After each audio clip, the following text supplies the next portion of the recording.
Pessoal, nós temos aqui a continuação, então a segunda aula de hoje, que é uma aula que nós vamos falar sobre os origamis, certo? Lembrando que eu vou pedir para que vocês já separem uma folha de papel, porque nós vamos ter que pôr a mão na massa, certo? Então aqui origami. Você já ouviu falar em origami, de origami? É assim que os japoneses denominam a arte de dobrar o papel, também conhecida entre nós como dobradura.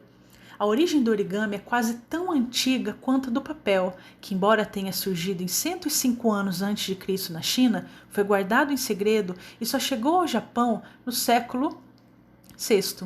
Como era considerado um artigo de luxo, no Japão passou a ser usado somente pela nobreza para fazer moldes de kimono e alguns objetos para festas religiosas. Nessas festas é que foi introduzido o origami em formas de copos de vinho, leques usados pelos samurais e diplomas dobrados de maneira especial. A partir do século XIV, o papel tornou-se mais acessível, o que permitiu que mais pessoas se dedicassem ao origami, criando enfeites que diferenciavam as classes sociais. Os primeiros livros de origami foram criados no século XVII e no século XVIII, a arte de dobrar papéis já era popular no Japão. Como nos livros, a maneira de dobrar o papel para montar animais, flores, objetos variados pode ser transmitida somente por meio de imagens, sem o uso de nenhuma palavra. Foi possível difundir a técnica pelos vários países do mundo. Em outras palavras, a linguagem não verbal permitiu que chegasse a tantos povos uma arte de um país com uma língua tão diferente do português, do inglês e de várias outras. Então, pessoal, o que nós podemos verificar aqui é outro exemplo da linguagem não verbal. Porque sim, uma coisa é a gente pegar, explicar como é que vocês vão ter que fazer um origami. Outra coisa é vocês terem a imagem, um desenho, para que vocês possam ter um norte. Então, nesse caso aqui mesmo, a língua dele sendo uma língua tão diferente, né, do português, do inglês e de outras tantas, com essa divulgação das imagens, foi possível a divulgação desse trabalho tão bonito, certo? Agora nós teremos que fazer o quê? Atividade proposta na página 7. Seu desafio será montar um origami de um gato, guiando-se apenas pelas imagens da página seguinte. Para se sair bem, é preciso que preste especial atenção a alguns elementos. Então, pessoal, nós temos aqui na página 8 o desenho para que vocês possam fazer origami, certo? Tem aqui todo o passo a passo,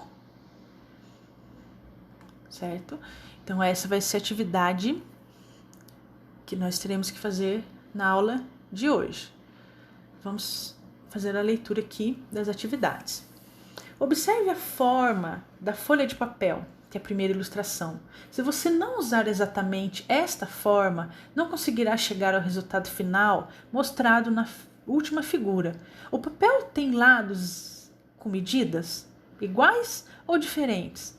Então, pessoal, vocês vão ter que fazer análise de tudo. A primeira imagem, o que vocês podem verificar? Igual ou diferente?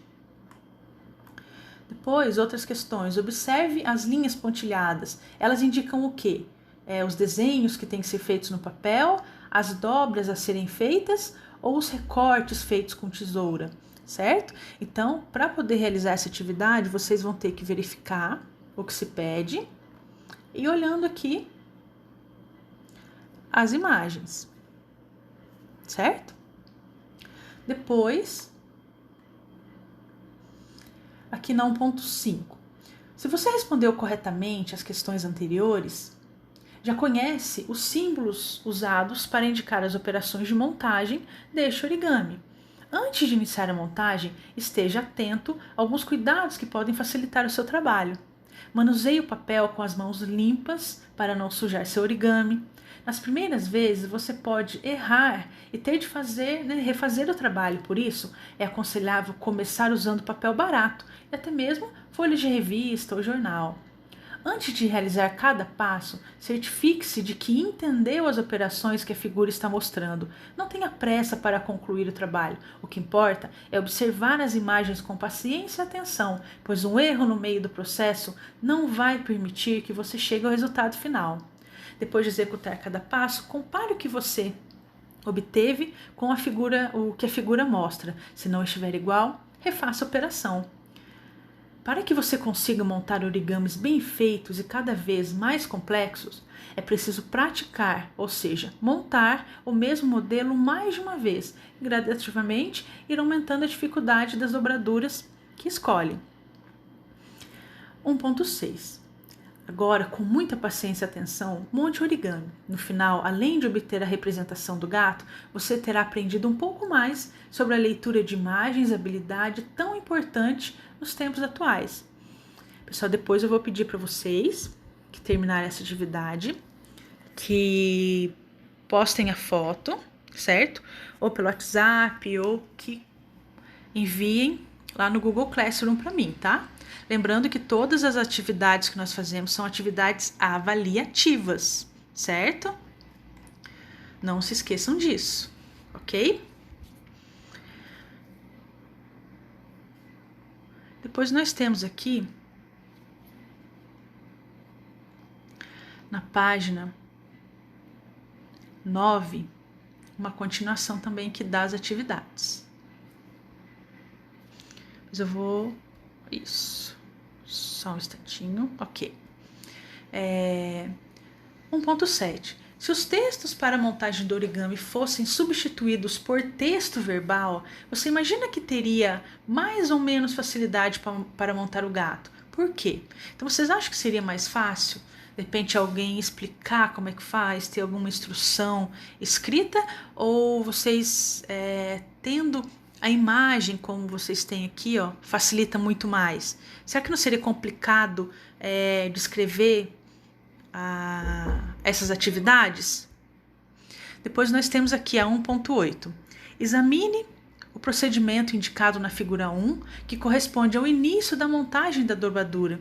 Suponha que a imagem tenha sido retirada e que seja preciso transmitir a instrução somente usando linguagem verbal. Tente escrever este primeiro passo da instrução, isto é, expressar somente em palavras o que foi transmitido pela imagem. Ao final, compare a instrução verbal que você formulou com a não verbal que seguiu para montar o gato.